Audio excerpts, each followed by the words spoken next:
प्रभो नमः शिवाय महारुद्राय हर हर महादेव शिव शंभो प्रभो धवलेश्वराय वालालिंगाय नमः दीपं ज्योति परं ब्रह्म दीपं ज्योति जनार्दनः दीपाहरतु मे पापो पूजा दीप नमस्तुते धवलेश्वराय वालालिंगाय नमो नमः संसार सुखी रखंतु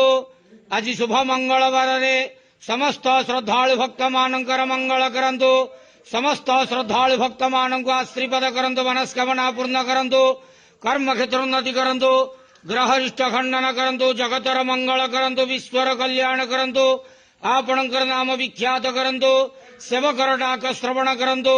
समस्त द्वावसा भक्त मानकर मनस्कामना पूर्ण करंतु जो जो भक्त माने आपण पाखरे मानसिक रखिजंती तांका मानसिक पूर्ण करंतु प्रभु धवलेश्वराय वालालिंगाय नमः संसार सुखी रखंतु आनंदे के वार हरि बोलो समस्त श्रद्धालु भक्त मानकर मंगल करंतु आनंदे के वार हरि बोलो धवलेश्वराय वालालिंगाय नमो नमः।